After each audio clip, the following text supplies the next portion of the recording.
need a mandatory register of all lobbyists. Today we have one, but it's not mandatory. Everybody needs to be a part of that register if they want to be a lobbyist. Second, we need an authorization of lobbyists so that we know who are lobbyists and that they've actually have to pass some sort of a test and be registered and authorized as lobbyists. These guys are really heavily present. I would like to say lobbyists are part of our work. It's okay.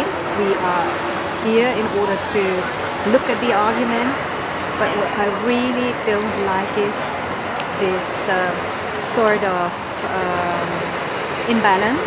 We're organizing the worst lobbying awards because we think that some of the corporate lobby groups have way too much influence in Brussels. They have captured the decision making by the European Commission, and this has resulted specifically in the categories of climate change and financial regulation. This is resulting in very weak European policies, and this is actually not in the interest of the public. It's hurting the public interest. How could it happen that a regulation that is absolutely needed is postponed? That means all these arguments find somebody who is listening to them, and what I see, it's regularly the Commission and of course also a couple of us European parliamentarians. We are showing some of the cases of deceptive and unethical lobbying by companies and trade associations in the climate sector and in the financial sector. I voted for Business Europe. I think really I don't understand these people.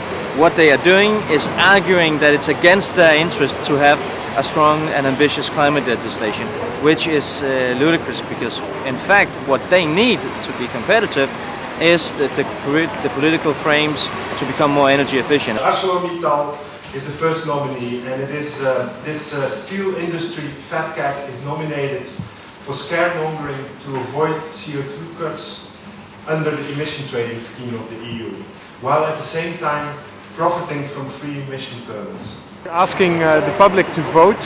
This is an online voting action where actually it's people who decide who receives the worst lobbying award in both of the categories. We need a code of conduct. What can a lobbyist not do? And if they break the rules, the sanction should then be that they, if it's a serious breach of the rules, have their authorization taken away.